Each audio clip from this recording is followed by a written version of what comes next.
नमस्कार, मैं हूं आपके साथ। मैं मानसा मलिक। अगले 15 मिनट में आप दिन भर की 100 बड़ी खबरें देखेंगे। तो शुरू होता है न्यूज 100 बिना ब्रेक के। पाक को अभी है 60 सम्मेलन की सफल मेजबानी की उम्मीद। नवाज शरीफ ने जारी किया बयान। नवंबर में प्रस्तावित 60 सम्मेलन का भारत समेत सभी देशों ने किया था बहिष्कार। नवाज की पेशकश पर भारत की पाकिस्तान को दो टूक। कहा 60 देशों के प्रति प्रतिबद्धता बरकरार, लेकिन एक देश प्रयासों का कर रहा है विरोध। यूके में फिर दिखी पाकिस्तानी सेना की आम जनता पर बर्बरता। शांति मार्च कर रहे लोगों पर बरसाए लाठी डंडे। दर्जनों लोगों को आई गंभीर चोटें। अनंतनाग में सुरक्षा बलों ने मार गिराए 3 आतंकी। दक्षिण कश्मीर के रहने वाले थे आतंकी राहिल, माजिद और वसीम। लश्कर-ए-तैयबा से था तीनों का कनेक्शन। 3 तलाक पर इलाहाबाद हाईकोर्ट की कड़ी टिप्पणी। 3 तलाक देना मुसलमानों के महिलाओं के साथ क्रूरता। कोई भी पर्सनल लॉ बोर्ड संविधान से ऊपर नहीं। इलाहाबाद हाईकोर्ट ने कहा कुछ लोग इस्लामिक कानून की गलत व्याख्या कर रहे हैं। पवित्र कुरान में भी 3 तलाक को अच्छा नहीं माना गया। इलाहाबाद हाईकोर्ट की टिप्पणी पर लगा राजनीतिक प्रतिक्रियाओं का अंबार। केंद्रीय मंत्री वेंकैया नायडू ने जताई खुशी। कहा देश में संविधान है सबसे ऊपर। शिवसेना सुप्रीमो उद्धव ठाकरे ने भी इलाहाबाद हाईकोर्ट के फैसले को बताया सही, लेकिन केंद्र को दी नसीहत। बोले शाह बानो केस की तरह नहीं होना चाहिए अंजाम। 3 तलाक पर कांग्रेस नेता के रहमान ने भी तोड़ी चुप्पी। बोले धार्मिक मामलों पर कोर्ट की टिप्पणी सही नहीं। वरिष्ठ वकील केटीएस तुलसी भी इलाहाबाद हाईकोर्ट की टिप्पणी से सहमत। कहा कोई भी संविधान से ऊपर नहीं। एसपी नेता अबू आजमी ने इलाहाबाद हाईकोर्ट के फैसले पर जताया अफसोस। बोले कोर्ट का धार्मिक मामलों पर टिप्पणी करना सही नहीं। आजम खान की पत्नी और राज्यसभा सांसद तंजीम फातिमा ने भी ट्रिपल तलाक पर दी प्रतिक्रिया। बोली 3 तलाक की व्यवस्था है ठीक, लेकिन 3 महीने में तलाक का है कानून। 3 तलाक पर दिए हाईकोर्ट के फैसले के खिलाफ सुप्रीम कोर्ट में विरोध करेगा all India Muslim personal law board. तलाक को बताया शरिया कानून का हिस्सा। इलाहाबाद हाईकोर्ट के फैसले पर मुस्लिम धर्मगुरुओं ने भी जताई नाराजगी। कुरान शरीफ का हवाला देकर कहा हाईकोर्ट को नहीं है धार्मिक मुद्दे पर फैसला देने का अधिकार।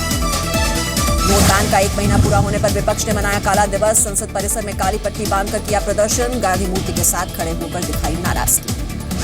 नोट बैन के खिलाफ संसद में विपक्ष का हंगामा। राज्यसभा में गुलाम नबी आजाद ने कहा लोग मर रहे हैं और सरकार कर रही है, कह रही है कि सब अच्छा हो रहा है।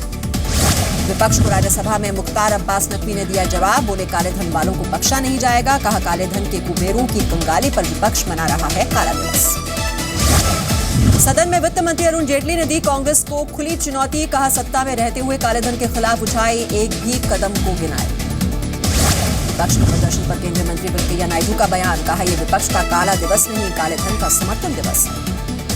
नोट बैन को लेकर राहुल गांधी ने फिर साधा पीएम मोदी पर निशाना। कहा यह प्रधानमंत्री का बोल नहीं, बेकार फैसला है। हो रही है गरीब और किसानों को परेशानी। नोट बैन को लेकर सपा सांसद जया बच्चन ने भी केंद्र सरकार पर बोला हमला। कहा महिलाओं को हुई भारी परेशानी, पीएम को तो माफी मांगनी चाहिए। नोट बैन के फैसले से गई कई लोगों की जान। पश्चिम बंगाल की सीएम ममता बनर्जी ने किया दावा। अब तक 90 लोगों की हो चुकी है मौत। संसद में गतिरोध पर राष्ट्रपति प्रणब मुखर्जी का बड़ा बयान। कहा संसद में बहस और अपनी राय रखने का अधिकार, लेकिन कार्यवाही रोकना बहुमत को बंधक बनाने जैसा। नोट बैन के 30 दिन पूरे। आरबीआई ने कहा जल्दबाजी में नहीं लिया गया नोट बैन का फैसला, नियंत्रण में हालात। डिजिटल पेमेंट को बढ़ावा देने के लिए सरकार के बड़े ऐलान। पेट्रोल पंपों पर ऑनलाइन पेमेंट पर मिलेगा 0.1% डिस्काउंट। ट्रेन, बस और मेट्रो में 500 रुपए के पुराने नोट बंद होंगे। 10 दिसंबर से 500 के पुराने नोट से नहीं मिलेगी टिकट। वित्त मंत्री ने कहा ज्यादा से ज्यादा ट्रांजैक्शन हो कैशलेस। नोट बैन के मुहिम के समर्थन पर देशवासियों को पीएम मोदी का सलाम। ट्विटर पर लिखा कुछ दिन की मुश्किल है, बाद में होगा फायदा। गांवों के विकास में अब बाधक नहीं बनेगा भ्रष्टाचार। अखिलेश सरकार बैंक या एटीएम की लाइन में हुई मौत पर देगी 2-2 लाख रुपए का मुआवजा। आर्थिक हालत के आधार पर मिलेगा ये मुआवजा। बीजेपी ने अखिलेश के कदम को बताया सियासी चाल। संबित पात्रा बोले लाशों पर राजनीति करना छोड़े अखिलेश।